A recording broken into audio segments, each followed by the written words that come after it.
A officiellement lancé son programme. Là. Vous vous souvenez, Bâtir Maison Canada. Finalement, c'est juste Maison Canada, cette agence fédérale qui va construire du logement abordable, Anne-Sophie. 4000 logements devraient être construits et il va y en avoir à Longueuil, notamment. Il y a 6 sites en tout partout au Canada et un, oui, au Québec, à Longueuil. On a quelques images de quoi ça pourrait ressembler parce qu'il faut dire que c'est déjà un projet en cours avec la Société immobilière du Canada. Là, vous le voyez, un site à la pointe de Longueuil, 2,5 millions. On parle de 5000 logements. Il y a une partie là-dedans, 20 qui seront des logements abordables, donc financés par le gouvernement. Bref, c'est une bonne nouvelle pour la mairesse de Longueuil, Catherine Fournier, avec qui on a pu s'entretenir par voie écrite. Elle dit que sa ville font partie de ces 6 projets, que c'est vraiment une bonne nouvelle, mais elle déplore par contre qu'un autre programme qui s'appelle Initiative pour la création rapide de logements, qui avait été lancé en 2020, lui, ce programme-là, il n'y a plus de financement, il est à sec.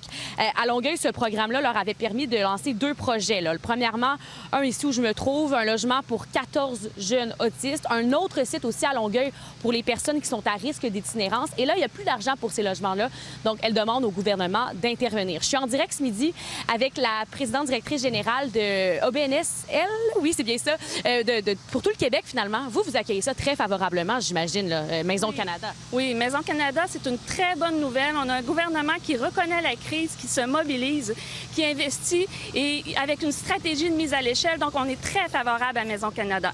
Catherine Fournier, par contre, qui a dit il y a des logements comme celui-là ici qui ont plus d'argent, plus de fonds.